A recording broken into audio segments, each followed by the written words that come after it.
Hi hello welcome back to my channel Vanaja life style vlogs.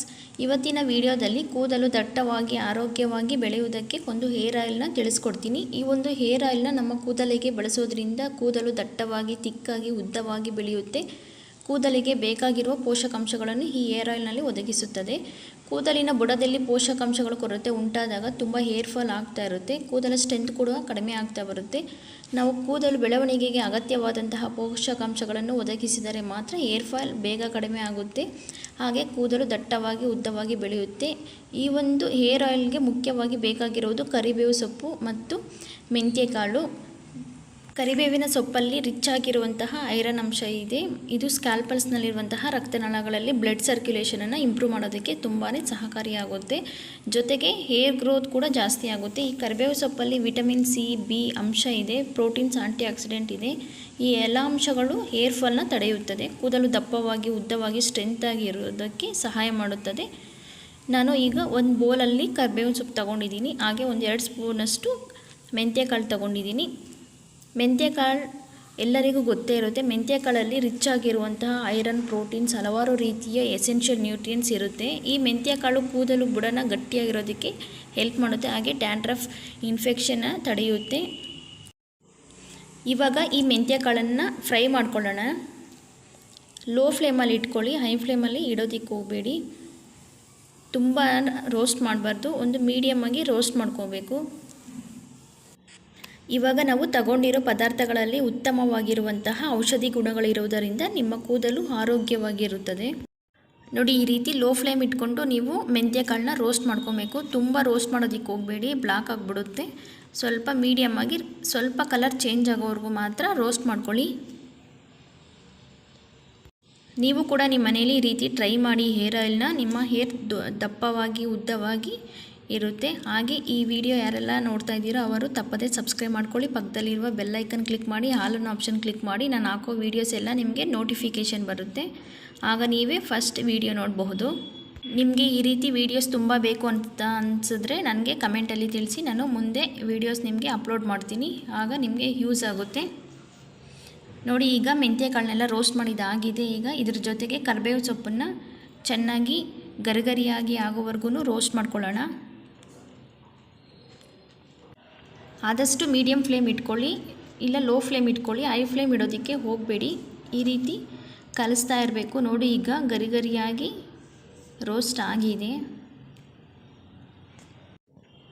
ನೋಡಿ, ಈ ರೀತಿ roast ಮಾಡೋದ್ರಿಂದ ಕರಿಬೇವು ಸೊಪ್ಪನ್ನು ಅದರಲ್ಲಿರೋ ತೇವಾಂಶ ಎಲ್ಲ ಕಡಿಮೆ ಆಗುತ್ತೆ. ಆಗ ತುಂಬ ದಿನ ನೀವು ಸ್ಟೋರ್ ಮಾಡ್ಕೋಬೋದು ಈ ಪೌಡರ್ನ. ಅದಕ್ಕೋಸ್ಕರ ಚೆನ್ನಾಗಿ ರೋಸ್ಟ್ ಮಾಡ್ಕೊಬೇಕು. ಸ್ಮ್ಯಾಶ್ ಮಾಡಿದ್ರೆ ಕೈಯಲ್ಲೇ ಪೌಡ್ರ್ ಆಗಬೇಕು, ಅಷ್ಟೊತ್ತರೆಗೂ ನೀವು ರೋಸ್ಟ್ ಮಾಡ್ಕೋಬೇಕು. ಆಗ ಮಾತ್ರ ನೀವು ತುಂಬ ದಿನ ಪೌಡ್ರನ್ನ ಸ್ಟೋರ್ ಮಾಡ್ಕೋಬೋದು. ನೋಡಿ, ಈಗ ರೋಸ್ಟ್ ಎಲ್ಲ ಆಗಿದೆ. ನೋಡಿ, ನಾನು ಕೈಯಲ್ಲಿ ಸ್ಮ್ಯಾಶ್ ಮಾಡಿದ್ರೆ ಪೌಡ್ರ್ ಆಗ್ತಾಯಿದೆ. ಈ ರೀತಿ ನೀವು ರೋಸ್ಟ್ ಮಾಡ್ಕೋಬೇಕು. ಈಗ ಇದನ್ನು ತಣ್ಣಗಾಗೋದಕ್ಕೆ ಬಿಡಿ. ನೋಡಿ, ಇವಾಗ ಇದು ತಣ್ಣಗಾಗಿದೆ. ಇವಾಗ ನಾವು ಮಿಕ್ಸಿಗೆ ಹಾಕಿ ಚೆನ್ನಾಗಿ ಪೌಡ್ರ್ ಮಾಡ್ಕೋಬೇಕು. ಈ ರೀತಿ ಹೇರ್ ಆಯಿಲ್ನ ನಿಮ್ಮ ಮನೆಯಲ್ಲಿ ನೀವು ಟ್ರೈ ಮಾಡ್ಕೊಳ್ಳಿ, ನಿಮ್ಮ ಹೇರ್ ಫಾಲ್ನೆಲ್ಲ ಕಡಿಮೆ ಆಗುತ್ತೆ.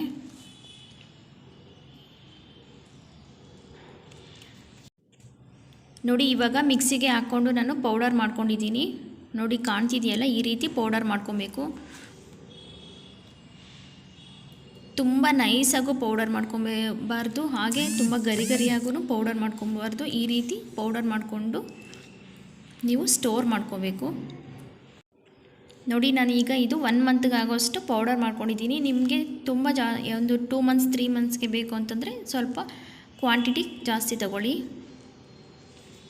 ನೋಡಿ, ಕಾಣ್ತಿದೆಯಲ್ಲ, ಈ ರೀತಿ ನಾನು ಫೈನ್ ಪೌಡರ್ ಮಾಡ್ಕೊಂಡಿದ್ದೀನಿ. ನೋಡಿ, ಈಗ ನಾನು ಬಳಸೋ ಕೊಬ್ಬರಿ ಎಣ್ಣೆನ ತಗೊಂಡಿದ್ದೀನಿ. ಈ ಕೊಬ್ಬರಿ ಎಣ್ಣೆನ ಒಂದು 2 3 ಸ್ಪೂನಷ್ಟು ಕೊಬ್ಬರಿ ಎಣ್ಣೆನ ಹಾಕ್ಕೊಳ್ತಾ ಇದ್ದೀನಿ. ಇದ್ರ ಜೊತೆಗೆ 1 ಸ್ಪೂನಷ್ಟು ನಾವು ಪೌಡರ್ ಪ್ರಿಪೇರ್ ಮಾಡ್ಕೊಂಡಿದ್ರಲ್ವ, ಆ ಪೌಡರ್ನ 1 ಸ್ಪೂನ್ ಆ್ಯಡ್ ಮಾಡ್ಕೊತಾ ಇದ್ದೀನಿ.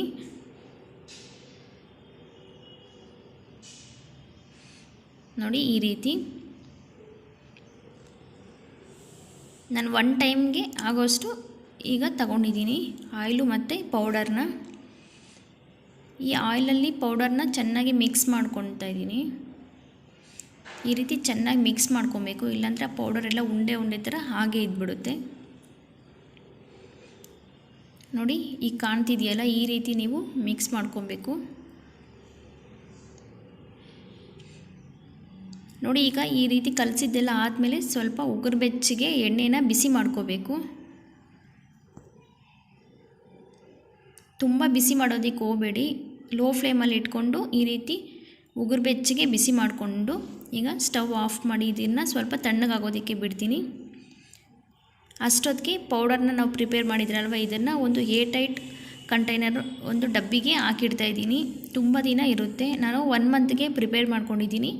ನನಗೆ 1 ಮಂತ್ವರೆಗೂ ಆಗುತ್ತೆ ಇದು ಪೌಡರು. ಈ ರೀತಿ ಏರ್ ಟೈಟ್ ಕಂಟೈನರಲ್ಲಿ ಸ್ಟೋರ್ ಮಾಡಿಕೊಂಡ್ರೆ ನೀವು ಕೆಟ್ಟೋಗ್ದಿರ ನೀಟಾಗಿ ಸ್ಟೋರ್ ಮಾಡ್ಕೋಬೋದು.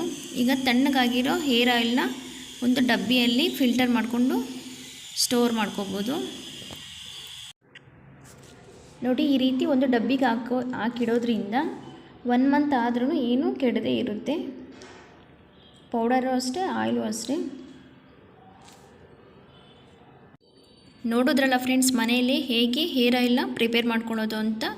ಈ ಆಯಿಲು ನಿಮಗೆ ಏರ್ ಫಾಲ್ ಆಗೋದಕ್ಕೆ ತಡೆಗಟ್ಟುತ್ತೆ, ಹಾಗೆ ಡ್ಯಾಂಡ್ರಫು ಇನ್ಫೆಕ್ಷನ್ನು ಏನೂ ಆಗದಿರೇ ತಡೆಗಟ್ಟುತ್ತೆ. ಈ ವಿಡಿಯೋ ಇಷ್ಟ ಆಗಿದ್ದರೆ ಲೈಕ್ ಮಾಡಿ, ಶೇರ್ ಮಾಡಿ, ಕಮೆಂಟ್ ಮಾಡಿ. ಹಾಗೆ ಇನ್ನೂ ಯಾರೆಲ್ಲ ನಮ್ಮ ಚಾನಲ್ನ ಸಬ್ಸ್ಕ್ರೈಬ್ ಮಾಡದೆ ವಿಡಿಯೋ ನೋಡ್ತಾ ಇದ್ದೀರೋ ಅವರು ತಪ್ಪದೇ ಸಬ್ಸ್ಕ್ರೈಬ್ ಮಾಡ್ಕೊಳ್ಳಿ. ಈ ಹೇರ್ ಆಯಿಲ್ ಯಾರಿಗೆಲ್ಲ ಯೂಸ್ ಆಯಿತು ಅಂತ ನನಗೆ ಕಮೆಂಟಲ್ಲಿ ತಿಳಿಸಿ. Thank you all for watching my videos.